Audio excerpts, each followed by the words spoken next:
Buenas, buenas! Chegou sexta-feira, mais uma sexta-feira, e hoje é uma sexta-feira especialíssima. Hoje é o nosso último episódio da primeira temporada. 3 meses nessa batida de fazer sexta-feira um dia de você se conectar com uma filosofia diferente, uma filosofia sem embasamento teórico nenhum.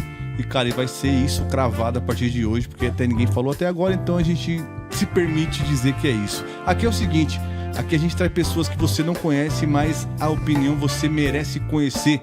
Hoje eu vou mudar isso aqui, a gente vai mudar porque é o último, e o último tem que ser sempre especial para comemorar essa caminhada nossa, de muita gente que veio aqui. Queria agradecer todo mundo que veio aqui, que abriu o coração, que se surpreendeu com a própria história, porque é isso que a gente acabou fazendo aqui. Todo mundo que mandou mensagem, todo mundo que se conectou com essas pessoas, todo mundo que ouviu, todo mundo que aprendeu, todo mundo que elogiou, todos os haters que a gente conseguiu ganhar. Cara, muito obrigado por vocês estarem nessa primeira temporada com a gente. Vamos pra segunda, pra terceira, pra quarta, pra quinta, se Deus quiser. Mas hoje é o seguinte, hein? Hoje não tem essa não, está aqui pra comemorar isso, e eu trouxe um cara que ele tinha que estar aqui desde o primeiro dia que isso aqui foi inventado. Eu pensei em trazer ele aqui porque ele é especial pra mim, pra minha vida, pra minha família, se conecta comigo e tem tudo a ver com o que a gente tá falando. É um cara de opinião, e a opinião dele vale a pena, apesar da gente conhecer ele.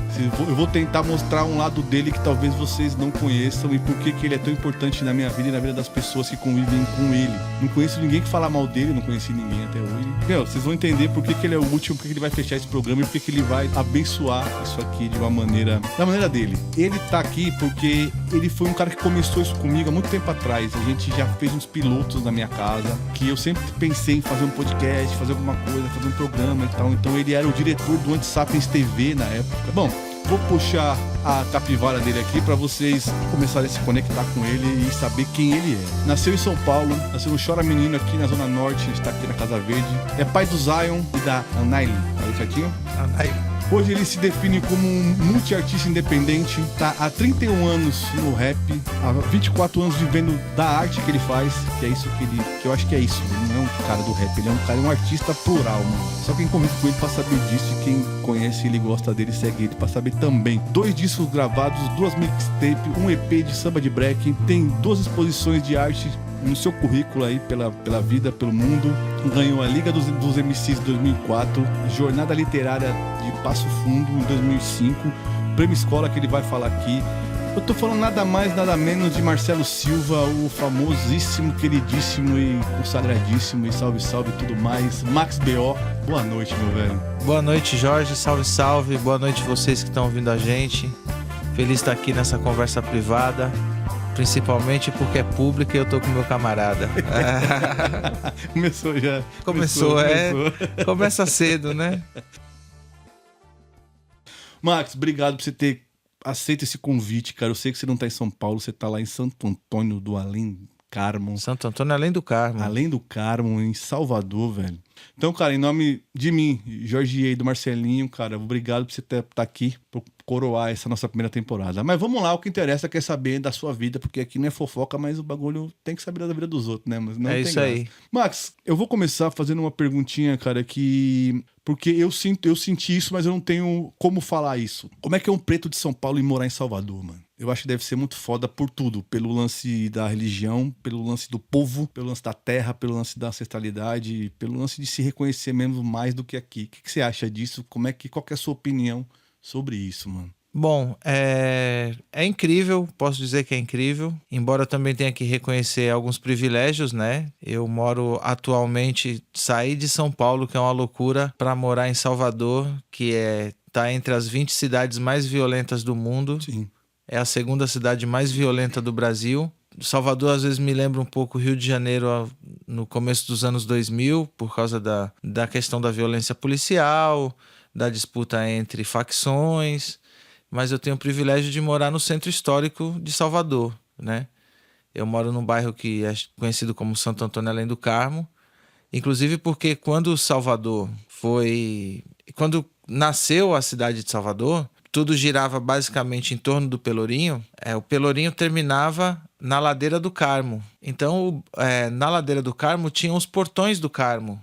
E aí depois dos portões já não era mais Salvador. Então o bairro se chama Santo Antônio Além do Carmo por isso, porque ele é um bairro de Santo Antônio que fica além do Carmo. É isso mesmo? É isso mesmo. E aí, como é um bairro muito antigo, né? É por isso que se chama Santo Antônio Além do Carmo. Qual que é o lance da igreja? Porque no final da sua rua tem a igreja. Tem a igreja. A igreja não se chama Igreja de Santo Antônio Além do Carmo, se chama Igreja de Santo Antônio. Só. Inclusive foi lá aonde, se não me engano, em 1834 teve a Revolução. Eu posso estar errado no ano, mas eu acho que é isso, porque eu li na placa, né? Eu não estudei esse capítulo na escola. Eu li lá na placa que tem na igreja, que foi quando o Maurício de Nassau foi expulso com as tropas holandesas, né? Então, eu moro num lugar que é muito rico em histórias, em vivência, né? O bairro de Santo Antônio, ele é um bairro também turístico, embora ele não seja tão turístico quanto o Pelourinho, que também passou por um processo de gentrificação, de ascensão comercial. Então, muita gente que morava no Pelourinho hoje em dia não mora mais. Os casarões deram lugares às lojas e aí de noite as lojas fecham. Então, o bairro do Pelourinho perdeu um pouco daquela sua vida noturna que sempre teve, assim. Não que ela não exista, mas hoje em dia ela é muito menor. E o Santo Antônio Além do Carmo, ele é uma continuação disso. Ele é um bairro também boêmio, um bairro de turistas, mas é um lugar assim onde a gente vivencia muito a história da Bahia. Por exemplo, passam procissões na rua direita do Santo Antônio, que é a rua principal do bairro, procissões de vários santos. Na festa de Santa Bárbara, os filhos de Iansã também participam da procissão. Tem uma questão do sincretismo religioso, que embora eu às vezes questione alguns aspectos, mas tem uma coisa do sincretismo religioso que é muito forte no Santo Antônio Além do Carmo. Tem uma história muito rica e muito interessante na Bahia, que é a história do 2 de julho, que é a história da independência da Bahia e da independência do Brasil, né? Na Bahia, a maior festa de independência da história do Brasil é o dia da independência da Bahia, que é o 2 de julho, que quando saem de lá da Lapinha, o caboclo e a cabocla, que são personagens da história da Bahia, né? Eles saem do Largo da Lapinha, que é onde fica o Memorial dos Caboclos, e eles vão... É o cortejo com o caboclo e com a cabocla, que passa pelos bairros do centro e vai até o Pelourinho, né? Então ele passa perto do Santo Antônio, passa no bairro que é conhecido como Barbalho, que é um bairro vizinho, assim, você anda 2 ruas, você está no Barbalho, e aí depois tem a volta da cabocla. Então tem muitos movimentos lá que aglutinam muita gente, embora menos nas segundas-feiras, que é um dia mais tranquilo, assim, principalmente porque os restaurantes, os bares estão fechados. De terça-feira em diante, o Santo Antônio, ele é essa efervescência de pessoas, de artistas. A gente tem um trabalho de ocupação cultural lá também muito interessante, na rua direita do Santo Antônio, onde a gente bota um som, alguns amigos que têm umas obras põe para vender, para expor. Então, Salvador é uma cidade que tem me permitido viver mais de coisas que eu deveria viver nessa vida, por assim dizer. Por exemplo, eu agora vou fazer canto e coral na Orquestra Afro-Baiana. Eu agora tenho um quadro meu exposto permanentemente, uma doação que eu fiz para o Memorial das Baianas de Acarajé. A roupa que eu preciso comprar para uma festa na minha roça, algum adereço, às vezes as roupas também, minha mãe, por ser costureira, eu levo tecidos daqui e minha mãe confecciona lá. Mas Salvador me permite essa aproximação, assim, né? Inclusive, principalmente pelo candomblé, por assim dizer. Porque eu sempre pensei muito isso nesse período que eu tô em São Paulo, né? Esse final de semana eu não tenho show, então se eu tivesse em Salvador, eu poderia ir pro meu terreiro ajudar alguém a fazer alguma coisa lá. Sim. Então agora eu vou, né? Não estou mais a 2.500, mas um pouco mais de 2.000 quilômetros de distância. Eu não tenho uma agenda que me obrigue a ficar em São Paulo, não tenho nenhum compromisso comercial que me obrigue a morar aqui na capital. Meus filhos já são grandes. Isso foi uma parte muito interessante nessa tomada de decisão. O que acrescentou nessa tomada de decisão foi o fato de eu ter perdido meu pai no meio de 2022. E aí minha mãe também resolveu se mudar para Salvador. É nossa vizinha, eu digo que ela mora na rua de trás, embora ela mora na rua da frente, né? Porque ela mora na direita do Santo Antônio. Uhum. Então minha mãe, da janela do quarto dela, ela vê a procissão, ela vê o desfile de carnaval, que passam os blocos de carnaval também lá na rua direita. E a gente mora na rua de trás, que é a Rua dos Carvões. É interessante entender também como é que a história funciona, né? Como você vê, de certa forma, mais explicitamente tudo que existiu e que ainda existe na história do Brasil, né? Em Salvador tem a Rua dos Carvões, tem a Rua dos Perdões, tem a Rua dos Ossos, tem a Rua do Tira-Chapéu, tem a Rua da Forca. Então, por aí você vai entendendo um pouco mais da história do Brasil, né? Sempre que eu ando pelo centro de Salvador, que é a minha região, assim, que é o lugar onde eu mais costumo frequentar, quando não lá em Camaçari, porque é o meu terreiro, que é na região metropolitana de Salvador, eu fico pensando, o que será que acontecia há 200, 300 anos atrás na Rua do Tira-Chapéu, né? Ia pra Rua dos Perdões, e se você não fosse perdoado, você ia pra onde? Pra Rua dos Ossos, ou pra Rua da Forca, ou pra Rua dos A Carvões? Rua dos Perdões acaba onde? A Rua dos Perdões, ela acaba no Largo de Santo Antônio. Aí.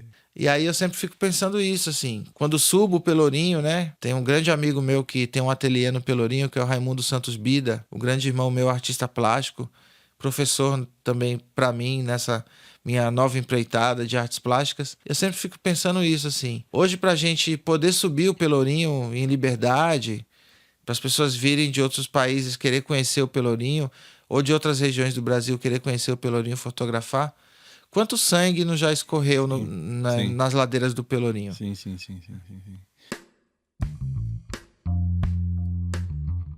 A gente que é turista, a gente vai pra Bahia, a gente que é branco turista, a gente não faz a mínima ideia do que tá acontecendo em volta nas primeiras vezes que você vai. Depois você acaba com o pessoal de lá. Você acaba tendo que ir ampliando um pouco, porque você vai tendo informações e tal. Eu era um cara que gostava muito disso também e tal. Era conectado com a parada. Eu ia pra Ribeira. Sim, né? na Cidade Baixa. Que eles falavam pra mim, cara, isso aqui não é aqui. O que você tá vendo aqui nesse Pelourinho não é aqui. O aqui é lá. O Pelourinho desceu pro Carmo, é isso? O Pelourinho Afro, Pelourinho Essência. Hoje, se você quiser conhecer a Bahia, vá lá no Carmo, então? Não, na verdade, eu acho que, por incrível que pareça, Jorge, hoje em dia, eu acho que o Pelourinho voltou, essa questão da africanidade voltou pro Pelourinho. Hoje em dia, ele é muito ocupado por pessoas pretas, assim. Agora, Como se deve, na verdade. Agora o Carmo, ele é muito mais voltado para essa questão do entretenimento, do som, do rolê, do passeio. Existem também movimentos negros, muita coisa acontecendo no Carmo, mas o Carmo, ele é um lugar que ao mesmo tempo ele é turístico, ele é misterioso, porque nem todo mundo vai até o Carmo. A pessoa desce o Pelourinho, aí sobe a ladeira do Carmo, aí pega a rua direita, vai até ali onde é a Cruz do Pascoal, que é no começo da rua direita, né? E andam na rua direita até metade da rua e vejo voltar para trás, assim, eu fico pensando, nossa, vai perder o largo, vai perder a igreja, vai perder a vista pro porto, que tem tudo isso lá no fundo. Mas é justamente por uma coisa de pessoas que ainda não conhecem. E é interessante observar esse aspecto, eu ia dizer social, mas não apenas social, mas socio-racial, por assim dizer. Porque, por exemplo, eu sou um homem preto, embora em alguns lugares de Salvador eu não seja preto. Eu já escutei isso, sabe? De irmão meus, por exemplo, dizendo que nós dois andando na BR éramos suspeitos porque era um branco e um preto. Sim. E aí eu pensei, nossa, o branco sou eu, sabe? E quando eu digo de sócio-racial, é porque, por exemplo, minha companheira, ela é uma mulher branca e que já foi vista como turista em Salvador, embora ela tenha nascido em Salvador. E ela é de Recife. Ela é de Recife? Não, ela é de Salvador. Mas ela foi criada em Recife, isso, ela foi bem pequena para Recife, mas assim, o documento dela é Salvador. E o meu não é. E aí, às vezes, eu vejo as pessoas falando pra mim, nossa, mas você tem cara de baiano, você tem jeito de baiano. A inversão da sabe? parada. E eu sempre pergunto, mas por que é isso? Porque eu sou preto? Não, é por causa do seu jeito mesmo. Ah, tá, legal. Porque acho que não é gentil criar esses estereótipos de que, por exemplo, só nascem pretos na Bahia ou que não nascem brancos na Bahia. Sim. Sabe assim? Só. Haja visto, né? Ivete Sangalo, Daniela Mercury, Sim, Caetano sim, Veloso, sim, Bethânia, né? Sim.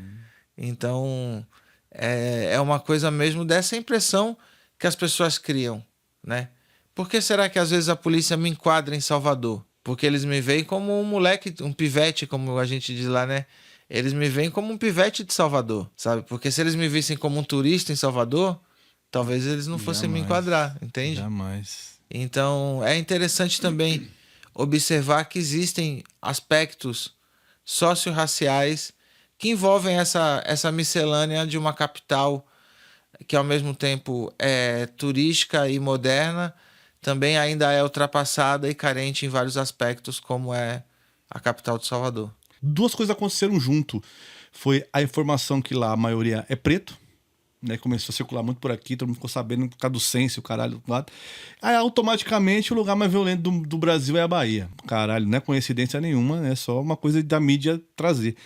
Você não devia estar lá mesmo? Por causa do lance do rap, do tal, do protesto. Não foi também uma movimentação do tabuleiro cósmico da sua vida, não? Você tá lá pra fomentar alguma coisa? Eu acho que pode ter sido, sim. Não, eu vejo isso como uma consequência do fato de eu estar lá. Eu tô mais próximo de outros amigos que talvez eu não estivesse morando aqui. Ou melhor, que com certeza eu não estava próximo morando aqui. E eu sou um jogador, né? Eu tô jogando, assim, tipo... a vida, ela é, quer queira, quer não, um jogo, né? A vida é o game. A vida é o game. Já dizia O próprio, né? E aí, velho, eu vejo dessa forma, assim. Hoje em dia eu tô bem mais perto dos meus amigos de lá, dos rappers de lá. Então é com eles que eu tenho que fazer coisas, é com eles que eu tenho que articular. Recentemente eu gravei uma música com um amigo de lá chamado Da Ganja, com quem eu já tinha gravado antes. Na primeira vez eu estava mesmo no plano dele de ser um convidado dele pro disco. Dessa segunda vez eu entrei como convidado também, mas foi uma coisa muito mais informal, né? Tipo, e aí, B.O., qual é o caso? Beleza, pai? Beleza. Tá por onde? Tô em casa. Pô, tô indo no estúdio, velho. Vamos lá gravar uma música? Vamos. Passa aí na tua casa às 7 horas, te pego.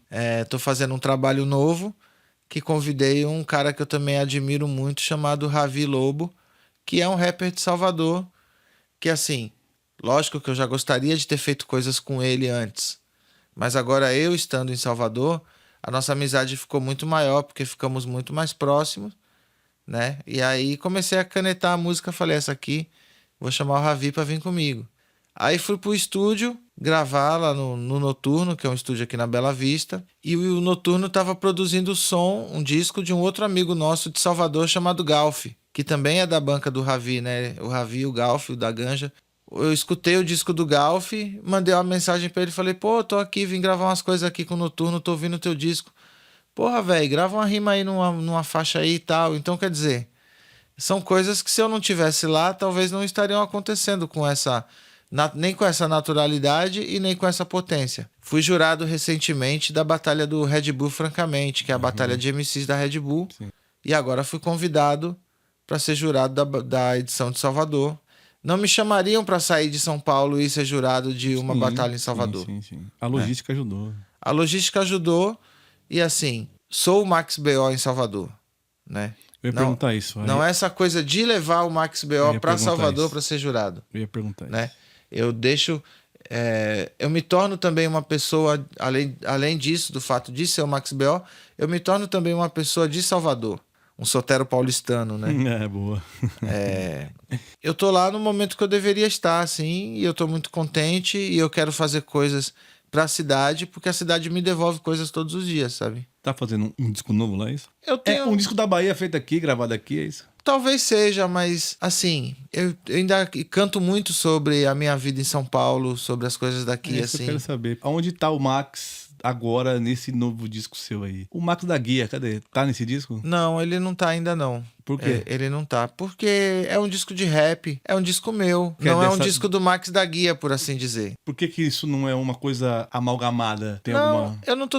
Não é uma questão de eu estar separando, Jorge. Talvez eu não esteja juntando. E não é por uma coisa. Não veio, passou a caneta, é isso? Exatamente. Interessante, mano. Eu continuo escrevendo sobre a rua e quando eu penso na rua, eu penso nela no aspecto geral. Eu penso sobre as coisas que eu sempre costumo falar. Inclusive porque no meu disco anterior eu já tinha escrito sobre Trancoso, sem nem sequer conhecer Trancoso. Sim. Não é o fato de eu estar em Salvador agora que eu vou escrever um disco de rap baiano ou sobre a Bahia totalmente. Pelo fato de eu estar morando em Salvador, por exemplo, que eu vou gravar uma música composta pelo Bida, esse artista plástico que eu falei. Já compôs algumas músicas pro Olodum, e aí o Bida me cantou uma música sobre a capoeira, que eu falei, eu quero gravar. E aí ali tá o Max da Guia, o Max Porque de Salvador. o Max da Guia tá aparecendo. Pode chamar você de Max da Guia? Pode. É. Eu vi você gravando umas coisas em Yorubá, não tá? Não, você deve ter visto alguma coisa escrita por mim em Yorubá. Não, daqui a pouco terei, mas ainda tá cedo. Porra, Max, eu achava que você, mano, eu tava louco pra ouvir um disco seu assim, mano. Juro pra você, velho. Vai ser foda, eu acho. Você não tem essa vontade? Tenho, mas é um estudo muito, muito demorado pra fazer esse trabalho. É muito estranho você falar isso aí, que isso não foi pra sua caneta, mano. Porque foi pra sua vida inteira. Eu não sei te responder, não. Caralho, mano. Alguém já te perguntou isso alguma vez? Não, ninguém nunca me perguntou. E assim... Então, Pô. mas acho que é justamente pela minha história de santo que eu ainda não me aprofundei mais nisso, porque eu fiquei de 1996 a 2019 afastado da religião. Vivendo sem saber que eu estava vivendo a religião. Exatamente. Então, esse período de aprendizagem, pra mim, nessa parte do tempo, ela não aconteceu, né? Eu sou Ogã e eu não sei tocar. Embora, diferente da Umbanda, por exemplo, que a função do Ogã é tocar, no Candomblé não é apenas tocar. Sim. São coisas que, assim, com certeza já deveriam estar mais perto de mim, mas que estão perto de mim agora e que, por outro lado, eu também acho que chegaram na hora certa, sabe? Que agora eu tô com foco em me dedicar pra essas coisas. Mas em outras partes da sua arte isso aparece muito, né? Então, não tá na caneta, mas tá no pincel, tá na colagem. Agora eu desenho orixás. Isso. Agora eu faço guias. Agora eu moro em Salvador. Eu vou pro terreiro quase todo final de semana que eu não tenho trabalho pra fazer. Agora eu acho mais do que justo e honesto da minha parte que essas coisas existissem. Algumas obras minhas eu não assino como Max B.O. Quando elas são voltadas pro candomblé ou pro sagrado do meu orixá, eu assino com o meu nome de santo. Colagens eu assino como Colarte 1, da minha ideia de colagem. Não iria existir, por exemplo, o Ojuadê, que é o meu nome, antes de eu ter me mudado pra Bahia ou antes de eu ter me iniciado. Sim. Era tudo uma coisa meio en passant, assim. Assim como, por exemplo, antes de eu me encontrar nesse caminho, eu fui em diversas igrejas e não me via como adepto delas. Eu fui ao Bola de Neve, eu fui à Assembleia de Deus, eu fui ao Sara Nossa Terra, eu fui ao jantar do Hare Krishna, eu fui à Gnose, eu fui a Seixonoe, e eu me via apenas como um visitante. Assim como eu também me vi no Candomblé da Bahia, quando eu fui apenas visitar. Só que quando me perguntaram se eu queria entrar, eu falei quero. Sou muito grato, sou muito satisfeito, sinto o retorno na minha vida pessoal, na minha espiritualidade. Muitas coisas que eu reparo que antes eu jogava pra cima, assim, ou que eu me desesperava, né? Por causa da minha questão de ansiedade. Hoje em dia eu encaro de uma outra forma, sabendo que Deus está em todos os lugares e o tempo é Deus. Para nós do Candomblé, o tempo ele é um orixá. E o orixá, ele também é Deus, né? Então a gente entende que é tudo uma permissão do que a gente está vivendo aqui. Tem um motivo que torna muito mais especial eu estar aqui hoje no último episódio dessa temporada, mas se você tivesse me convidado para vir o mês passado, eu não poderia vir, porque não estava no tempo de eu vir para cá. Com certeza. Então hoje em dia eu consigo entender essas coisas de uma maneira muito melhor e o que faz muito bem para minha vida também, né? As pessoas falam que eu mudei. Tipo, nossa, você tá mudado, você tá diferente, você tá mais forte, você tá isso, você tá aquilo. E é muito louco também, porque embora às vezes eu sinta essa mudança, eu olho no espelho e vejo o mesmo Max, né? É sério isso? É sério, porque... Engraçado falar disso também, porque quando eu era pequeno, assim... Quando eu era jovem, eu ficava às vezes me olhando no espelho, pensando... na coisa da mudança. Na nossa mudança de rosto, sabe? Igual quando você pega uma foto de 16 e de 36, você vê uma mudança. Mas eu acho que no espelho, pelo fato de você se olhar pro espelho todos os dias, essa mudança não é tão nítida. Então, tirando a minha barriga... E eu falei no lance da barriga brincando também, né? A barriguinha de cerveja, que se eu começar a correr no Santo Antônio ali, ela vai embora já já. E aí eu fico pensando, por exemplo, no tempo que eu morava aqui em São Paulo. Quando eu morava na Quebrada, eu tinha uma vida mais tranquila também. Porque quando eu morava no centro, era toda hora alguém me chamando, e às vezes pessoas que eu não convidei, mas que às vezes eu queria ver televisão. Tem diferença. E o interfone tocava, e aí o porteiro dizia, pô, fulano tá aqui embaixo, tá legal, manda subir, né? Porque fala que eu não tô, aí o cara fala, ele pediu pra falar que não tá.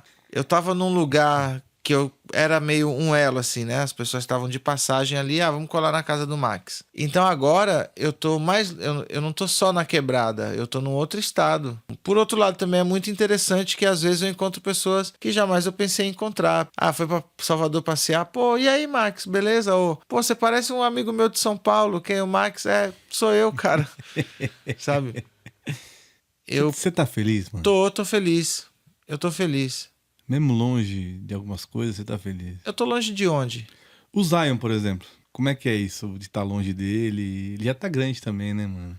Cara, mas embora às vezes me preocupa um pouco, porque o Zion ele ainda é um menino jovem, ele tem 19 anos, ele agora mora com um amigo dele, ele tá no corre do futebol de salão, mas assim, eu não posso dizer que eu também tô longe da Anaíli, né? Embora a Anaíli já seja, ou como as pessoas conhecem, né? Principalmente acho que aqui as pessoas que estão ouvindo a gente, a Matriarca, né, que é o nome artístico dela, que é uma poeta do Islã e atualmente é uma das principais poetas, não só de São Paulo, mas do Brasil. Mas eu tô longe dela também.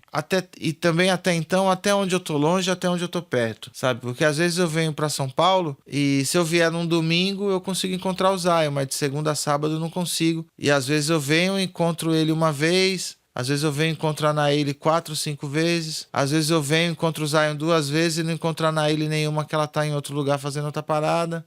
Aí não é só sobre o tempo, mas é sobre a relação com as pessoas e a relação com a pessoa que somos nós. Talvez eu esteja um pouco mais distante deles, mas agora acho que eu também estou mais perto de mim. Eu consigo focar melhor na minha vida, nas minhas paradas. E acho que também é aquela coisa de chegar o momento que cada um tem que entender como caminhar com as suas próprias pernas. Então é lógico que eu sinto saudade, eu tento falar o máximo que eu posso com eles e pensar também que, poxa, são 2.000 e tantos km, mas são 2 horas e meia de voo só. Não tem também muito essa coisa assim, eu tô longe do Zion. Eu tô mais perto das minhas coisas e ele tá também mais perto das coisas dele. Mano, bom saber que você tá bem lá. Essa é a verdade, e a verdade é toda essa, cara. Pô, Bahia é do caralho. Eu acho um lugar mágico, mano. Eu acho um lugar mágico. Eu acho que é um lugar que você deveria estar. Não só você, acho que muita gente deveria ir pra Bahia pra viver aquele negócio. Só que, pô, tem que conhecer, porque é uma coisa que as pessoas não sabem que existe, Max. Que é aquilo, sabe? O que você tá contando. As pessoas pretas não sabem que aquilo existe, cara. Que é daquele jeito, que tinha que ser. E nem muitas pessoas brancas, né? Piorou. Aí, a galera acha que a Bahia é o paió. Não tem nada a ver. E acabou. Mano. Aquele lugar ali é mágico e tudo que envolve a Bahia é mágico. A Bahia, estação primeira do Brasil, né? É sim. Você se imaginava morando na Bahia algum dia na vida? Não, de forma alguma. Nenhuma, né? Não, eu nunca me imaginei morando na Bahia, mas eu sou um cara que eu sempre fui da filosofia, moro onde estão os meus sapatos, né? Então eu também nunca me imaginei morar em Santa Catarina e morei. Nunca me imaginei morar em qualquer outro lugar que eu possa morar daqui 1 ano, 2 ou 10 ou 20. Pra mim é muito tranquilo isso. Inclusive tem uma parada que meus amigos sempre tiram uma onda com a minha cara, que é meu sotaque, né? Que eu chego nos lugares e eu pego o sotaque muito facilmente. Sim. Quando eu morei em Santa Catarina, 15 dias, um mês depois eu já tava, tipo... Tás tolo, é? O que tu queres? Não queres diz, guerreiro? E agora na Bahia tá a mesma coisa, né? Eu ando assim, às vezes... A própria Karina fala, ou minha mãe, ou eu mesmo penso, falo, nossa, é tanto pai, porque eu falo, e aí, meu pai, beleza? Como é que tá, painho, beleza? Dificilmente eu falo meu irmão, é sempre muito pai, né? E eu pego, né? Eu sempre fui dessa filosofia, assim, tipo, a gente tá aí pra transitar, né? Não sou um cara, um brasileiro, ou um paulistano, ou um cara da Zona Norte de São Paulo, né? Eu vim desses lugares, mas eu sou um cara do mundo, assim, tipo...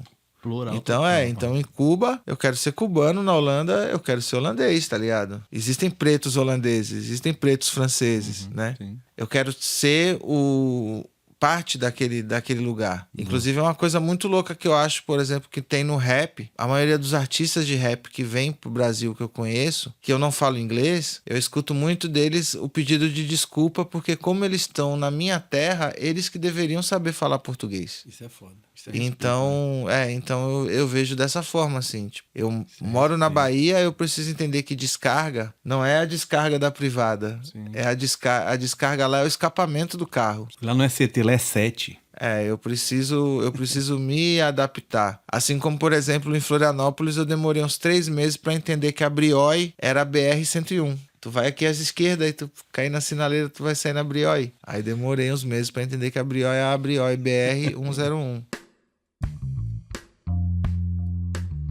Vê aqui um dos fundadores da Backspin, o D-Boy, né? E ele é um cara que não tá nos livros de história, não contam a história como deveria contar. Ele acabou contando aqui a historinha real, porque eu vivi, o cara era meu vizinho, então tudo que ele contou aqui eu participei disso também e eu via tudo isso aí. Cara, todo mundo sabe de onde você veio. Pessoas podem procurar na internet e tal. Tem alguma história que não foi contada do freestyle brasileiro? Tem alguma coisa nesses 50 anos de hip hop aí, que são 40, na verdade, né? No Brasil, 40 no né? mundo, 50. E tem alguma coisa que não foi contada, Max? Que você acha que, pô, os caras pisaram na bola de não ter falado alguma coisa em relação ao freestyle? Não, eu acho que tudo que podia ser contado, ou que devia ser contado, foi contado. O problema é a dimensão que as paradas ganham. Às vezes tem coisas que você conta, mas que elas não crescem e não se tornam grandes histórias. Embora elas sejam. A cartilha do freestyle foi escrita direitinho? Foi, eu acho que foi.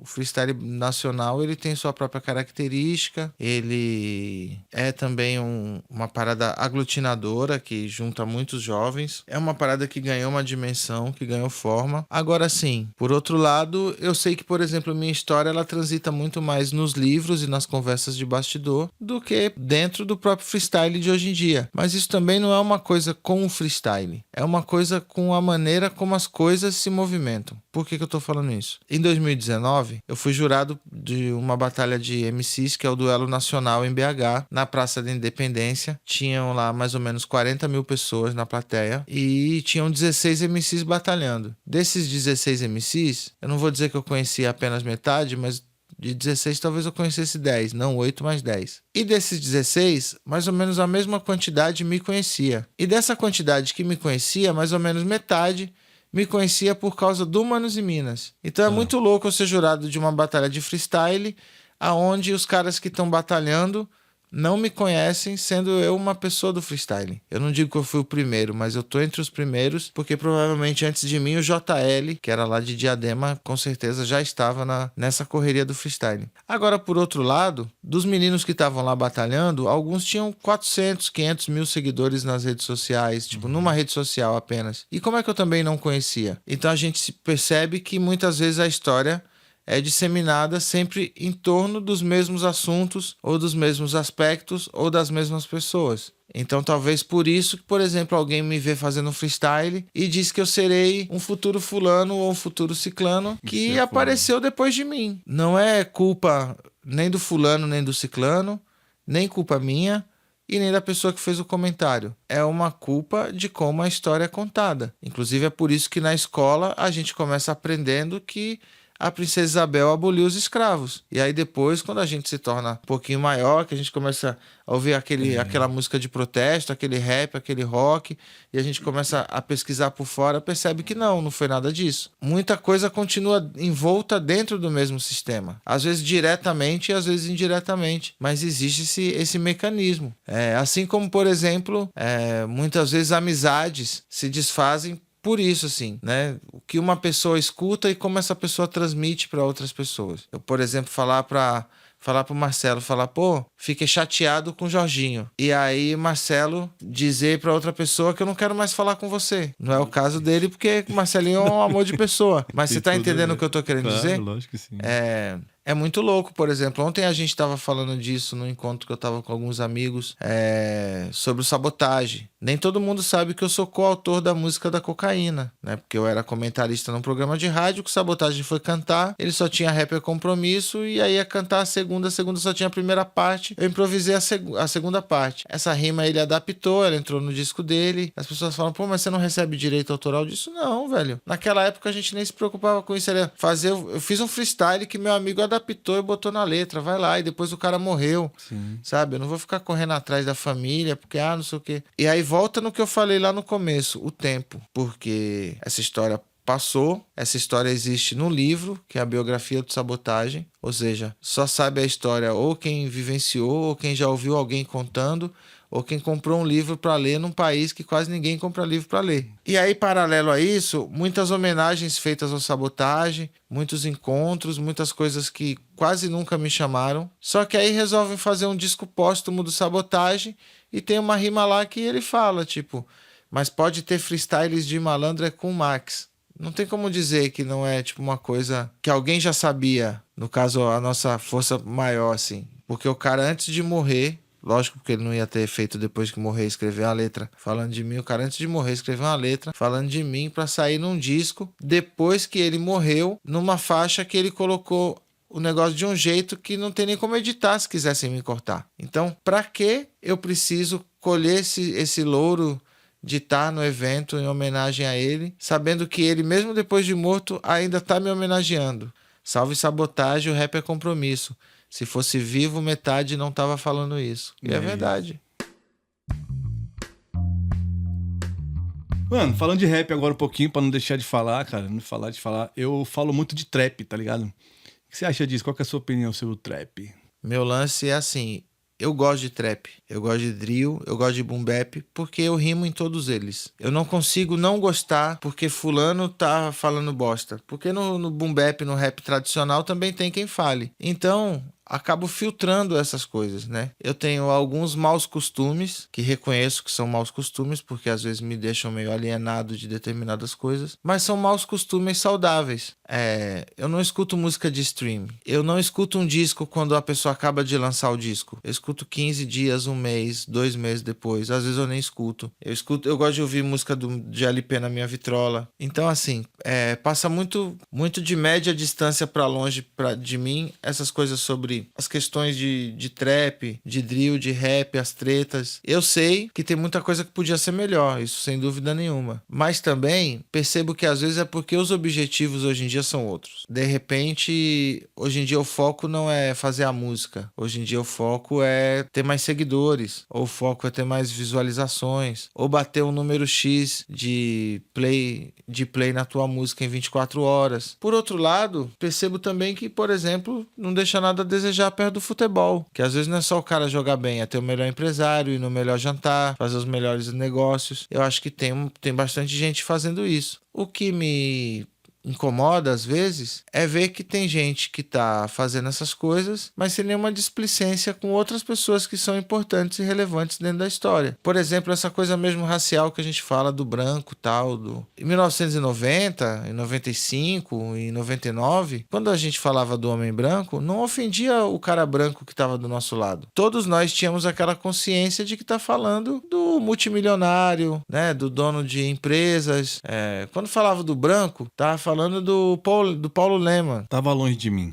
Exatamente. Tava longe de mim. Sabe? Bem longe. Agora, às vezes, você tem um cara que é branco e que ele tá ajudando você ali naquele corre. E volto no que eu tava falando antes. A gente, por exemplo, tem uma rima do Racionais que fala isso. O preto e o branco pobre se parecem, mas não são iguais. E não é sobre isso que a gente tá falando, porque a gente sabe disso. Só que você não pode pegar e falar contra um cara que tá com você no mesmo corre, na mesma caminhada. E é muito do que tá acontecendo. Às vezes a pessoa fala, pô, não, porque o branco, não sei o que, você tá ofendendo o cara que conseguiu equipamento de som pra você cantar, tá ligado? E quer queira, quer não, a empresa de som só alugou pra ele porque ele é branco. Também sabe? entender essa também. Então, assim, as coisas de trap que passam no meu radar, assim, que eu às vezes paro pra escutar, são coisas muito legais, interessantes, que eu gosto. E agora entendo também que tem muita treta rolando, muita coisa, por ser um momento de uma outra consciência, de uma nova consciência, por assim dizer. Ou por uma nova falta de consciência, né? A gente é meio velha guarda pra essas... Tem umas barreiras. A gente é jovem mais tempo. Eu gosto, eu sempre falo pros pessoal, todo mundo que vem aqui eu fico falando de trap, que eu escuto trap, os caras falam, você é muito vovô garoto. Mas eu acho mesmo, cara, eu gosto de estar ouvindo. Pelo contrário de você, eu gosto de ouvir as coisas que tá acontecendo agora, tá ligado? Você acha que é, tipo, o influenciador que virou artista ou o artista que virou influenciador? Eu acho que um pouco de cada. Porque teve cara que aprendeu a fazer marketing depois que fez rap, e teve cara que aprendeu a fazer rap porque era formado em marketing. Eu acho que tem um pouco de cada, e assim, falando também do rap, que é um rap que é um estilo musical que tem ainda muito forte a influência da sua raiz, isso potencializa ainda mais isso que eu disse, assim. Tem muita gente que tá fazendo de olho no que alguém nos Estados Unidos tá fazendo. E aí não é apenas só sobre a música, é sobre o estilo, é sobre o ajuste da calça, é sobre a marca do tênis. É o drip. É. Uns bagulho impressionante. É relógio de 4 milhões, tá ligado? Se for original também, né? É, mas tá lá, também tem essa. Mas tem uns do Jay-Z lá que eu acho que é. É, mas assim. mas isso rola, não é só com Jay-Z, isso rola também com um molequinho ali que às vezes tem 1 milhão de seguidor, mas a camisa dele não é Lacoste. É isso, Tá tá ligado? concordo. É, mas ali não sei. Mas Tá só, boa, que quem boa, tá vou ver. só que quem tá assistindo acha que é. Mano, seguinte, esse tempo atrás aí faleceu o nosso querido João Donato. E você fez um disco que tinha o filho dele. Você conheceu ele? Não conheci. Nem trocou ideia, né? Nada. Não conheci, nem troquei ideia. Mas o Donatinho é foda. Mas o Donatinho é muito gente Como é que foi essa boa. conexão? Conta aí. Eu já tinha esbarrado com o Donatinho algumas vezes no Rio de Janeiro, por causa do Ike. E aí o Ike, né, o Ike Castilho, que foi o cara que dirigiu esse disco, dentre algumas pessoas que a gente tinha em mente de convidar pra fazer, tinha uma música que casava muito com ter alguém tocando um sintetizador, um teclado e fazendo alguma coisa de voz. E aí, vamos convidar o Donatinho? Vamos. Uma aposta muito bem sucedida, assim, de muita felicidade, porque o Donatinho é uma pessoa extremamente carinhosa e acessível, interessante e interessado, né? E aí ele topou de cara fazer, veio, tava felizão no show de lançamento do disco, lá, eu assim, vi. ele era uma das pessoas mais amarradas, assim, em estar presente ali naquela história. E embora a gente não se fale tanto, é uma amizade muito bonita, porque ela é distante, mas ela é sincera, né? Sempre que a gente pode, a gente se fala, sempre que um lembra do outro, manda uma mensagem e tal. Foi realmente uma aposta de muita felicidade, assim, ter uma pessoa com a luz dele, com o talento dele, com a energia dele nesse trabalho, sabe? A linhagem, né? A linhagem, Não, realmente. foi foda. Quando eu fiquei sabendo que tinha... Acho que foi a primeira que eu escutei, porque eu achei interessante. Eu não conhecia o trabalho dele. Logicamente, depois eu fui atrás de algumas coisas e tal. Mas, pô, falei, caralho, o filho do cara tá ali, mano. E quando a gente ouve um disco de alguém que a gente tá perto do Max, tá perto de mim. Tem essa conexão meio que afetiva na ideia. Temos o Donatinho por perto, sabe assim, né? Não é muito louco isso? Acontece. É muito louco, sim, com certeza. Acontece. Mano, vou falar um pouco do Partido BO. Bora. Sempre quando eu conto essa história, eu conto contando como a gente se conheceu, né? Como é que eu te conheci. Então vai lá. Então, então eu fiquei pensando que hoje eu não ia precisar contar como eu te conheci. Mas pô, vai... Porque, Não, porque eu tenho já tô história. falando com você, mas embora todo mundo que tá ouvindo, muita gente não saiba, né? Inclusive, isso sempre foi uma coisa que eu brigava com o roteirista no Manos e Minas, porque às vezes queriam que eu perguntasse para as pessoas sobre coisas que eu já sabia. Então eu tinha que achar uma forma de perguntar como se não fosse para mim a resposta, mas para quem tava assistindo, né? Por exemplo, perguntar pro Kamal como ele começou a fazer freestyle. Porra, velho, Tá do eu lado sei dele. como ele começou a fazer freestyle. Ele começou porque me viu fazendo, né? Isso é notório, ele fala isso. Eu vi o Max fazendo e eu falei, eu tenho que fazer essa parada. Então eu também não posso falar isso para me botar no altar. Mas eu tenho que falar, Kamal, pra quem não sabe, conta aí como é que você começou a fazer freestyle. Mas uma coisa, é bom você contar aqui, porque a gente tem histórias diferentes. Vamos contar uma só, essa aqui fica original, mano. Essa aqui Não, fica, essa aqui é original porque Essa as é pessoas me verdadeira. conhecem mais do que você. É verdade. E eu já então. contei ela várias vezes, Tá bom. então Então vai. você tá. Se você não conta a mesma história que eu, você tá espalhando mentira por aí. Eu sempre tive um agrado pelo samba, né? Não era uma coisa que vinha de mim, da minha família, assim, minha família não tem tradição no samba. Embora nascido e criado aqui na Zona Norte de São Paulo, né? Do Chora Menino pro Jardim Antártica, ali região do Perialto, Jardim Peri, bairro do Limão, Cachoeirinha. Eu nunca fui nas escolas de samba daqui da Zona Norte. Minha relação com as escolas de samba era sempre muito distante, assim. E aí, em 1995, quando eu comecei a trabalhar, eu trabalhava de office boy no escritório no centro de São Paulo. E aí, para não ter que, na sexta-feira, sair do trabalho, ir para casa, se arrumar para voltar para um rolê no centro, né? Porque naquela época também a quebrada tinha poucas coisas interessantes para se fazer, eu ficava já direto na sexta-feira na Bela Vista. E aí foi onde nasceu primeiro o meu amor pelo Vai-Vai. Eu ficava na Bela Vista, ali eu comecei a conhecer gente, eu comecei a conviver e de certa forma eu comecei a crescer como uma pessoa dali. Porque o que era só a sexta se tornou a quinta, a sexta, o sábado, o domingo, né? Tipo, finais de semana que meus amigos do Peri vinham pra Santana, no baile da Chique Show, ou que iam no Beery Night lá no Campo de Marte, não, eu ia pra Bela Vista. Vou ver meus manos de lá. Quando os bailes começaram a crescer pro lado dos Jardins, né, a maioria das pessoas que iam nos bailes, fora a galera das regiões, era um núcleo de gente da Bela Vista também. Então a gente tava sempre junto. Às vezes rolava de dormir na casa de alguém, no outro dia a festa acabava 2 horas da manhã, ou você espera o metrô até as 5, ou você dorme na casa de alguém que mora onde?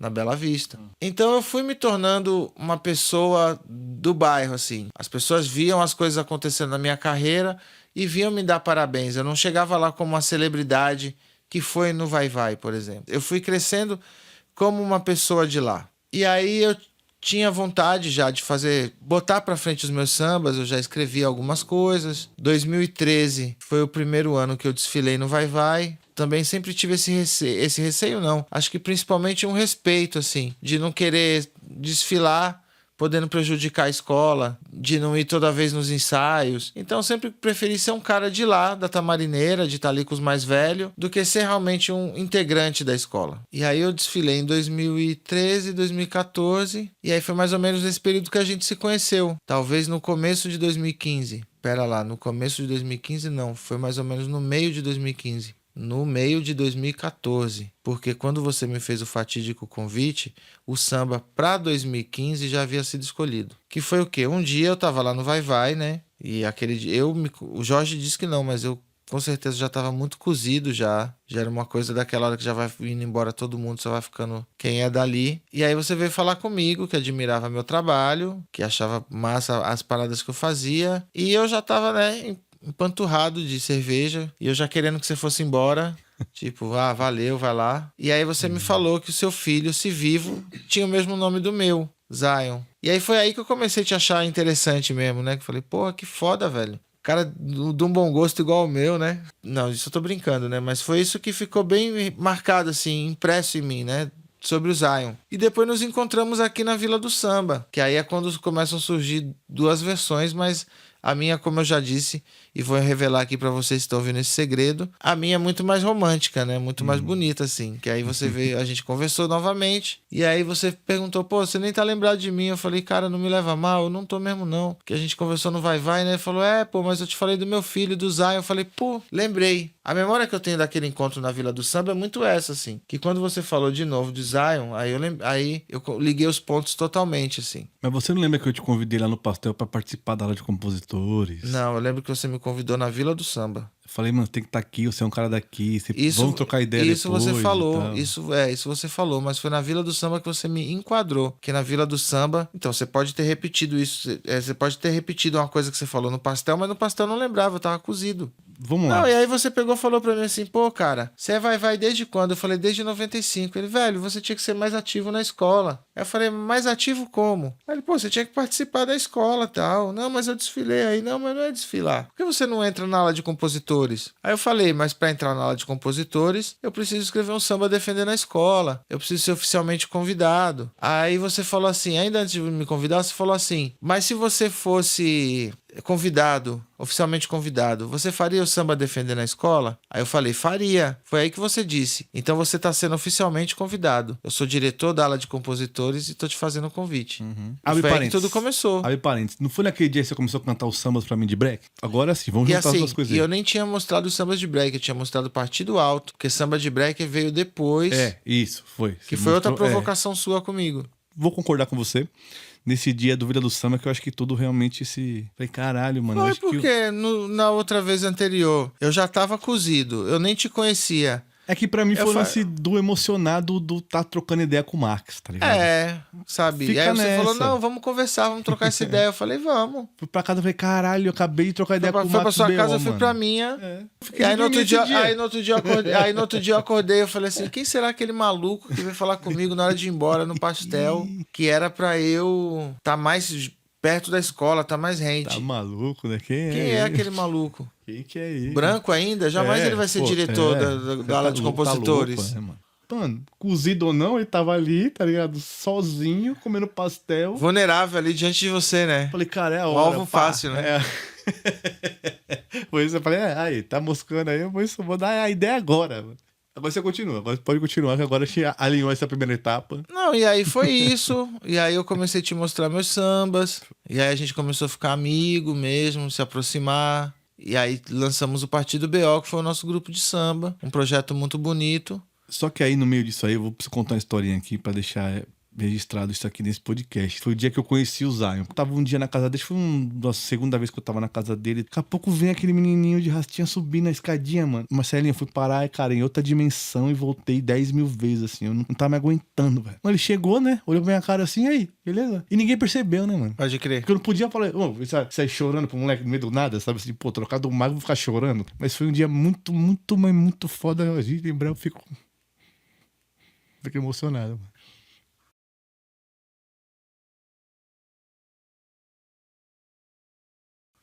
Acho que essas horas são a vida devolvendo coisas pra gente, mostrando coisas pra gente, sabe? Tanta coisa que a gente como amigo divide um com o outro. Acho que é parte da vida a gente às vezes dividir nosso pai, nossa mãe com alguém, ou nosso filho ou nossa filha, por que não? E assim, isso tudo pra mim também é o tempo, é o caminho que as pessoas têm que percorrer. Porque eu, por exemplo, não pensei que meu filho ia se chamar Zion, porque anos depois eu ia conhecer um amigo meu e que meu filho ia ter uma função tão preciosa na vida do meu amigo, como foi o que aconteceu. Agora, por outro lado, eu também nunca pensei, vou escrever samba porque um dia eu vou ter um amigo precioso que vai admirar esse trabalho, vai me dar a mão e vai fazer um projeto comigo. É muito interessante pensar assim, como realmente as coisas vão se completando. E é isso que vai fazendo tornar unidade. E o lance do samba de break foi uma parada também assim. Você que chegou pra mim e falou, pô, a banda só faz partido alto, vamos fazer samba de break. Aí eu falei, tá louco, mano? Pô, que porra de samba de break? Eu lancei fazer samba de break. Lógico que você sabe? Você me levou pra um lugar assim que eu sabia que ele existia, mas eu não sabia como chegar, não sabia como acessar, né? E você foi fundamental pra eu aprender isso. Pô, mas você não gosta de samba de break? Gosto. Você não gosta... Eu lembro que você falou, você não gosta de Moreira da Silva? Você não gosta de João Nogueira? Eu falei, gosto. Então por que você não faz o samba de break? Aí eu falei, Jorge, eu não vou prometer não, mas eu vou ver o que eu faço. Aí fui pra casa, escutei uns sambas de break. Aí falei assim, vou ligar o computador e vou escrever um samba de break. Não tinha ideia nenhuma, então. E aí fui escrever a pauta, né? Samba de break. E nisso que eu fui escrever samba de break, eu escrevi samba de quebre. E aí eu fiquei pensando, mano, esse é o mote do samba. Meus amigos me escalaram, apostaram em mim pra um samba de break. Mas só que aqui não tem moleque. Fiz um samba de quebre, que é pra turma toda se quebrar. Quebra pra lá, quebra pra cá. Foi meio errado e ficou certo quando a batucada no compasso esperto botou a melodia num verso aberto que tava longe e ficou perto, comecei a me encontrar. Me dá mais uma pra ajudar. Aí fiz essa primeira parte e aí a ideia era que o refrão era a metaleira, era o pessoal do sopro, trompete e trombone. E mostrei pro Jorge. Falei, Jorge, tá pronto meu samba de break. Ele só chegou uma parte. Aí eu falei, não, mas é isso aí mesmo. É isso aí mesmo, porque a gente canta essa primeira parte, a metaleira vem fazendo o refrão e depois a gente repete a primeira parte de novo, toca o refrão, tchau e benção, tá ligado? Acabou. Aí, não, mas pô, não pode ser assim, samba de break tem que ter começo, tem que ter fim, ou começo, meio, fim, ou começo, meio, fim. Aí eu falei, mano, mas não sai mais nada daqui dessa letra, velho, porque era uma letra muito simplória, assim. E aí, não, mas baile do Elite, não tem a música, a primeira parte, a segunda parte, não repete nada. Tem que ter pelo menos mais uma parte aí. Faz um rap, pô. E aí eu falei assim, Jorge, Vou fazer o seguinte, ó. Eu, na minha humilde concepção, acho que não vai sair mais porra nenhuma dessa letra. Então eu vou pra minha casa. Quando eu chegar em casa, eu te mando a letra. E aí você faz uma segunda. Aí você faz o que você quiser, beleza? Beleza. Daqui uns 40 minutos eu tô em casa. Era mentira, eu tava em casa. Eu queria 40 minutos pra eu tentar fazer a segunda parte. Pra me sentir autossuficiente, tá ligado? E aí eu peguei, comecei a escrever e incrível, porque, por exemplo, eu não gosto de superestimar ou supervalorizar o meu trabalho, igual, por mais que eu saiba que eu deva, né? Porque não só eu, como todo mundo, a gente sempre tem que valorizar o que a gente faz mais do que todo mundo, mas eu acho que foi uma das letras mais interessantes, assim, mais inteligentes que eu já fiz. Embora seja uma letra de conteúdo simples, a segunda parte do samba, ela é feita totalmente na mesma métrica melódica, né? Na melodia das palavras da primeira parte. Na primeira parte eu falo isso, meus amigos me enquadraram, meus amigos me escalaram, apostaram em mim pra um samba de break. Mas só que aqui não tem moleque, fiz um samba de quebre, que é pra turma toda se quebrar pra lá, quebrar pra cá. E aí na segunda eu falo, meus amigos se espantaram quando apresentei o meu samba de break. Esse não é gato por lebre, é um samba de quebre, que é pra turma toda se quebrar. Quebra pra lá, quebra pra cá. Eu consegui, dentro do mesmo som e repetindo ainda alguns trechos, mudar totalmente o contexto da segunda parte. Eu acho que muitas vezes é isso também que faz a diferença. Você ter um suporte, você ter um apoio, você ter um incentivo, você ter pessoas interessadas e que consigam ver que você pode fazer mais, né? Acho que você sempre fez isso comigo, assim. Você me mostrou que eu podia fazer samba de break, eu fui lá e fiz. Você me mostrou que eu podia ser da ala de compositores do Vai Vai, eu fui lá e fiz. Eu não caía no peito e na raça dizer, eu quero ser da ala de compositores, eu sei fazer samba, eu posso fazer, eu vou o que tem que fazer? Tem que entrar na disputa? Eu vou entrar na disputa. Não, sabe? Então eu acho que... E isso também, por exemplo, é uma coisa que nem o que você estava falando sobre Filhos de Gandhi, sobre Pelourinho, sobre o Ilê. É você também ser uma pessoa que tem a oportunidade de transitar e de enxergar também outras pessoas que devem fazer parte daquilo. E que às vezes até sabem que devem fazer parte, mas às vezes não se enxergam fazendo parte, ou não querem atravessar esse caminho para se tornar parte daquilo. Tipo, eu também sou muito grato por isso, assim, tipo, acho que essas importâncias são que realmente trazem esse progresso, essa evolução. Sabe aquele disco de funk que faz disco de ídolo? Que produz? Por exemplo, o Buena Vista. O cara sabia o que aqueles caras podiam dar, tá ligado? E eu, por conhecer o trabalho deles, eu conhecia muito o seu trampo. Os últimos ensaios, eu, você e o Punga. O lance de você cantar, lembra? Isso era muito foda, porque era... Você tinha que dar uma saída do seu conforto vocal mesmo. Era muito louca a ideia. Sim. Cara, e ele conseguiu fazer o bagulho. Eu tenho muito isso do Buena Vista mesmo, de você pegar um cara que você admira, e você sabe, conhece o trabalho dele. Aí você conhece o cara na essência dele, tá ligado? De vida e tal, por tudo que a gente contou junto aqui e tal. Mano, ele pode chegar. Eu acho que o lance da gente foi se permitir, tá ligado? Desde o começo, eu me permiti. Porque é foda você... É o que eu falei, é muito foda você encontrar com um cara que você admira, preto, do rap, tá ligado? Aquela coisa toda que eu já conhecia a caminhada. Você chegar e ter a coragem de falar com ele num lance que ele tava lá vulnerável, não é todo mundo que faz também, tá ligado? E eu tinha um lance de chamar você pra ser de compositores. Você e algumas pessoas que transitavam ali. Mano, vamos, velho. Vamos com a gente também, tá ligado? E assim, você tem noção do que é, por exemplo, não só a importância de você ter feito o convite, mas a importância de eu também ter aceito e de você ter feito de uma forma que me passasse essa credibilidade pra aceitar, porque conversa fiada a gente tá sempre escutando o tempo inteiro. Você tem noção da importância que tudo isso tem, por exemplo, pros dias de hoje, sabe? O Vai cantar o hip hop na avenida. Eu ia chegar lá pra acabar. Eu sou o único membro da ala de compositores que pertence ao movimento, à cultura hip hop, e eu estou defendendo o samba, meu simples, mas muito bonito e arrumadinho samba 7. E uma coisa que, assim, é legal falar, assim, cara, o Max, assim, apesar de ele ter entrado por minha via, vamos dizer assim, o cara foi convidado por um coordenador, diretor de ala, o caminho dele lá é dele. Exatamente. É dele, mano. E ele fez, hoje o Max, tá ligado? Eu saí e o Max tá lá, cara, e o que ele faz pra mim, ele representa eu também um pouco, entendeu? Tá o Max mais 7 sambas, é isso? É. E, cara, ele foi na dele, mano. Foi na dele. Tava lá na Bahia, eu sabia nos bastidores aí, fizeram os convites pra ele e tal. E ele que escolheu, tá ligado? Onde ele queria estar, com o que ele queria fazer, ele que canetou o samba dele, tá ligado? Pô, isso é foda, mano. É uma maturidade que acho que é isso que tem que ser, né? Tem que ser assim, cara. Com certeza. Mano. Não que eu te ensinei nada disso, mas eu acho que o caminho a gente tem que passar assim. É, Vai, dessa história toda já faz quanto tempo que você é lá de compositor do Vai Vai? fazem 8 anos. 8 anos. Pô, não é 8 dias, né? 8 8 anos, meses. contando a pandemia e tudo mais, né? Obviamente, mas entrei na ala de compositores na virada de 2014 para 2015. Desfilamos juntos. Desfilamos juntos e sou pé quente, porque meu primeiro ano na ala de Verdade, compositores, Vai Vai foi campeão de carnaval, homenageando Elis Regina, e eu nem precisei entrar na disputa. Verdade. É verdade, cara. É verdade, isso é verdade.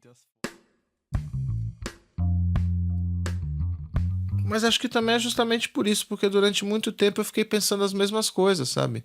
Não pensava em entrar na ala de compositores, não pensava em me confirmar no candomblé. E agradeço muito a Deus por isso, sabe? Aos meus orixás. Percebo que o tempo todo que eu tive afastado do candomblé, ele não esteve afastado de mim. Escapei de chacina, eu já tive arma apontada pra minha cara que não atirou, não disparou. E quando eu aceitei entrar, as pessoas falavam assim: ah, mas é muita responsabilidade. E aí eu sempre pensava, mas não é a responsabilidade que eu não tive até hoje, que agora eu vou ter? Então eu percebo que a conexão espiritual, ela vai te ajudando, seja a conexão qual for. Eu não acho que religião nenhuma muda o caráter das pessoas. Não é sobre isso. Mas eu acho que a religião, quando você se entrega a ela e aceita, ela te ajuda a se tornar uma pessoa melhor, com certeza. E eu sempre ficava pensando nisso, pô, é muita responsabilidade. Mas antes eu tinha responsabilidade com a garrafa de vodka, velho. Tinha que ver o carinho que eu tinha por ela. Hoje em dia não. Hoje eu sou muito responsável a saber que, por exemplo, vou trabalhar para que alguma coisa melhor para alguém, que indiretamente se torna melhor para mim também, aconteça. Hoje em dia minha responsabilidade é essa e eu sou muito contente com ela. E os filhos também que você acaba, né? É. Também tem toda uma responsa de você, né? Ser olhado, ser observado, né? Também tem De essa você também, ser exemplo, né? Ser exemplo também. O candomblé tem muito disso, né? Da hierarquia Tem. patriarcal da ideia, né? Pô, os mais velhos sempre tem que dar o exemplo. Sociedade Patriarcal, mas bem matriarcal também no né? candomblé. Sim, Graças também, a Deus, sim. tem. Principalmente onde você tá lá também, que é um pouco diferente das outras, né? Quer falar disso ou não? Eu posso falar assim, mas você diz na minha casa ou na Bahia no geral? Tô falando do lance do livro. Ah, da história do meu avô de santo. Eu acho essa história muito bacana, mano. Pelo pioneirismo da ideia, tá ligado? Sim. Pode falar isso aí, não? Posso sim. O meu avô de santo, né? Em Yorubá seria Babá Babami, né? Porque ele é... Babá é pai. Babá Babami, Ele é pai do meu pai. Ele foi uma das primeiras pessoas a difundir candomblé com conhecimento, assim, com conhecimento não que os outros não tivessem antes, eu digo a se tornar conhecido, que ele é o babalorixá do terreiro Ilhéaxé Opoaganju, que é um terreiro que começou na ilha de Itaparica, né? Tem uma árvore genealógica da família dele muito extensa, e ele foi um dos primeiros a desenvolver mesmo os cultos de orixá, partindo de coisas que ele vivenciou na África. Ele viajou para a África para se aprimorar. Inclusive tem um documentário, que na verdade eu chamo de documentário, mas não documentário, né? Um programa de TV que saiu na Globo nos anos 80, se não me engano no Globo Repórter. No YouTube a galera encontra como O Poder do Machado de Xangô, que conta da história do vovô, quando ele era jovem, que ele foi para a África. E lá na África, as músicas que ele cantava, o pessoal na Nigéria respondia, porque as músicas eram as mesmas, né? A oralidade veio veio via navio negreiro e eles cantavam as mesmas músicas. Esse senhor, né, o Obaraim, como ele é conhecido, pai Balbino Daniel de Paula, ele é uma pessoa tipo de muito conhecimento, de muita riqueza, sabe, de muita sabedoria. E eu sou muito grato, assim, de fazer parte dessa linhagem, assim, né? De ser filho de um filho dele, sabe? De ajudar a construir uma história. É muito interessante, assim, perceber a função de tudo que a gente faz lá. Embora a religião muitas vezes sejam religiões perseguidas, gosto muito de tudo que a gente faz lá e da importância que tudo isso tem. Vovô, ele foi muito amigo de Pierre Verger, de Caribé, Inclusive, sabe? o nome do terreiro tem muito nos livros do PRVG. Tem. Ele é famoso. Porque PRVG, ele era babalaô do terreiro do meu avô. Ele também tinha um cargo no terreiro do meu avô. E era um cara branco Sim.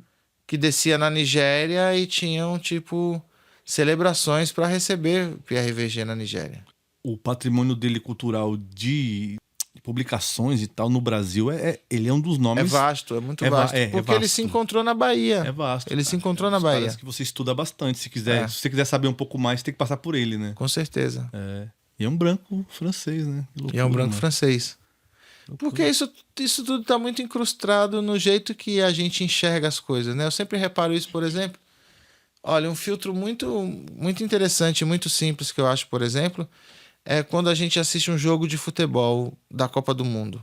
Alguns narradores, eles sempre querem justificar filho de quem é o jogador italiano, espanhol ou francês que é preto.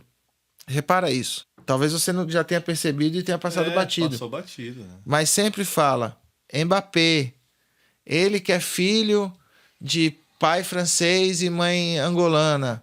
Pode crer. Fulano de tal, Pode ele crer. que é filho de pai camaronês e mãe... Mas ninguém fala o Giroud. Filho O de Giroud quem, é que é não sei filho de quem que eu não sei quem. Então, tem muita coisa que às vezes passa ainda dentro desse romantismo, né? Ainda existe muito essas questões pautadas numa determinada falta de noção Sim. ou de sensibilidade para Sim. lidar. quem. Ignorância, talvez, não? Também. Mas tem muita coisa que a pessoa, quando é ignorante, não faz. Seja leiga sobre aquele assunto e ela fala, tem também uma pontinha de uma maldade ali, de uma piadinha, de uma coisa assim, no meu ponto de vista. Sim. Sabe? Não tem a ver, sim. Faz sentido pra caralho. Assim. Por que não tem, tá ligado? Por que não tem uma franquia? Pô, por que tem umas igrejas tudo igual e não tem isso no candomblé, tá ligado? Não tem porque não pode ter. Ah, então é isso mesmo. Mas a franquia espiritual, ela existe. Não é só, por exemplo, quem... Entendeu? Você tá falando uma coisa que eu tô falando. Não dá pra ter franquia do jeito que eu imaginei franquia, que eu achei que você tava tentando. Por que lá consegue e aqui não consegue? Mas o Ogum... É o mesmo Ogum em qualquer lugar, mano. Então... É a mesma parada, eu entendi. E aí é a franquia, entendeu? Acho por isso que talvez existe esse lance da igreja tá em tudo que é lugar aí, um terreiro de candomblé não tá, né? Talvez. Agora, por outro lado, isso também resulta num monte de coisas, né? Talvez por essa falta também de... Eu não vou dizer de uma franquia, mas de uma união maior, por exemplo, entre os terreiros, que não exista um programa de televisão de candomblé. Sim. E na Bahia, eu não lembro mais agora, pra falar você o número verdadeiro, mas lá tem mais evangélico do que afro, né? Não tem? Olha, eu também não sei, mas eu sei que tem bastante evangélico povo lá. É muito... O próprio baiano discrimina muito o candomblé na Bahia. É muito louco isso aí, cara. Não é muito louco isso? Eu conheço muita gente preta que, cara, fala mal pra caralho, se deixar chuta, se deixar vai lá e faz mesmo. Cara, ele saia no Gandhi. Ele é diretor do Gandhi. E ele perguntou pra mim, por que você vai sair no Gandhi? Eu falei, porque eu quero saber daquilo tudo, que é aquele lance da energia, do afro, do candomblé. Que candomblé, rapaz? Aquela é afoxé. Você acha que eu vou sair na porra de candomblé? O Valdir tá ficando maluco. Eu tô ouvindo isso na Bahia, né, mano? Eu acho muito foda, tá ligado? Porque você não vai achar que você tá na Bahia também, todo mundo é do candomblé, né? Por isso. Mas uma afinidade. E outra coisa também, que a gente mora não, né? Eu já morei, graças a Deus, agora eu não moro mais. Mas a gente vive numa cidade que tem uma ponta de tudo um pouco e aí tudo se mistura. Você não vai ver também em Salvador uma maluquice que nem você vê uma barca de acarajé igual tem em São Paulo na feira gastronômica. Barca de acarajé. E assim, é um pouco de entender também, cada um tem um jeito de se entender com as suas práticas. Sejam elas religiosas ou não. Uma vez eu tenho um amigo que uma vez ele tava na casa dele, ele mora no sobrado, tava na varanda em cima, e aí a família de baixo é evangélica, daquela galera que bota o copo d'água do lado da televisão, que vai ter a oração no copo d'água. Aí ele saiu 2 horas da manhã, 3 horas pra fumar um cigarro, e ele é da macumba, não sei se dá o candomblé, da umbanda e tal. E aí o cara do carro, o cara trabalha com Uber, o vizinho de baixo, o carro parado na frente. O cara saiu com o copo d'água assim, dando volta em volta do carro, assim, com a água, tá ligado? Ou seja, é um ritual do cara, velho. Sabe? A grande questão, pra mim, nas religiões, é o que você busca com ela. É lógico que cada religião tem um jeito diferente de entender, por exemplo, o bem e o mal. Mas a prática, ela vem do ser humano. E as pessoas que se aproveitam disso. Por isso que os papas têm a sua culpa no cartório, os bispos têm, os pastores têm, o pai de santo, a mãe de santo também tem. O João de Deus também tem, sabe? Sim, e alguns outros não têm também. Sim. O cara passou com o copo d'água em volta do carro, olhou pra cima, viu meu amigo fumando, falou assim, não é nada do que você tá pensando, não. Tipo, não tô pensando em nada, eu saí na varanda pra fumar meu cigarro, sabe? Tipo, se esse é o ritual que você aprende na sua casa, se ela não é de candomblé, se é uma igreja evangélica, se é o Hare Krishna, que fala pra você, acende um incenso e dá 3 voltas em volta do seu carro, pratica, velho. Aquilo o brasileiro faz.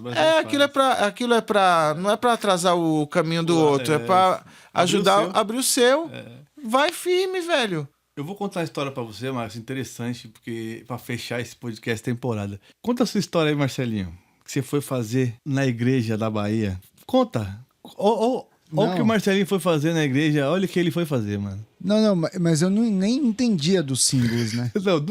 Mas aí foi... Toda vez que a gente andava lá na Bahia, o Valdir falava, olha, cuidado que eles são sacana. Aí. Os baianos são sacana. Aí ele me deu um patuá e eu falei, qual que é seu signo? Foi aquário. Aí o cara me deu um patuá de aquário, já não entendi nada, né? Você vê que o cara já queria vender, nem sei que. Aí depois ele me deu... Um pé de coelho. Não foi pé de coelho. Eu não tava lá. Você foi alguma outra coisa. E uma figa. E uma figa de Guiné. Na igreja do Bonfim, pro padre benzer. Aí o cara falou, o que vocês têm que você quer que eu benza? Aí eu tirei todas essas coisas pro padre, né? O padre, não, filho. Isso aqui a gente não mexe não, pode guardar. Ele foi levar uma guia pro padre benzer pra ele, mano. Eu não tava entendendo nada, eu tava aleatório ali no rolê. Eu tava praticando a fé. Se o cara me deu as coisas, eu falei, vai, benze tudo aí que eu preciso. Aí, né? É o baiano.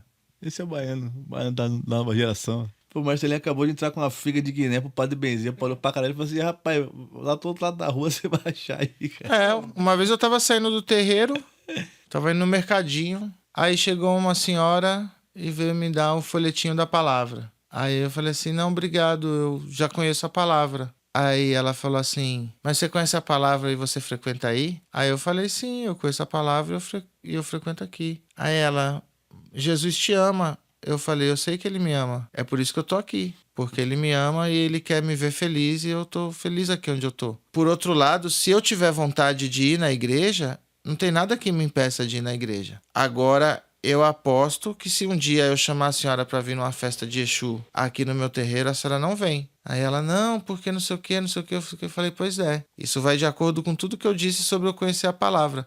Em Apocalipse, mas acho que é bem no finalzinho de Apocalipse, tem um versículo que diz assim, eis que venho depressa e a recompensa que dou está comigo para dar a cada um conforme a sua obra. Eu sou o Alfa e o Ômega, o primeiro e o último, o princípio e o fim. É isso. Como dizem lá, assim nos reconhecemos. Né? É isso aí. Assim como tal nos reconhecemos. É isso. Bom, esse aqui foi o meu irmão, meu amigo, cara, meu companheiro, meu confidente, muita coisa nessa vida, Max B.O. Tem um beijo do meu pai pra te dar, que você chama ele de pai também, né? Tem essa também. Então, seu Leonel tá dado aí, beijão pro Max aqui, tá te mandando outro beijo. Gente, esse foi o último episódio da primeira temporada. Muito especial, tudo que a gente viveu aqui, tudo que foi passado. Mas hoje também foi foda, foi especialíssimo. Foi um dia também que, pra história da gente, eu acho que foi muito legal. É isso aí, curtam, compartilhem, comentem, dê a sua opinião, me liga pro Marcelinho também pra falar o que você achou da vida dele também. E é isso. Voltamos com a segunda temporada em breve. Não sabemos quando, não sabemos que hora, não sabemos que dia, mas a gente vai repensar aí. Com certeza voltaremos aí numa segunda temporada. Espero que vocês tenham gostado da primeira temporada. Certo, Max? Eu quero agradecer a todo mundo que tá ouvindo. Dizer que é sempre muito importante e precioso encontros como esse. Tô feliz de estar aqui e já tô ansiando aí, já tô esperando a próxima oportunidade. Valeuzão. Me encontrem em @MCMaxBO, tudo junto. Obrigado, meu mano. Muita axé pra você.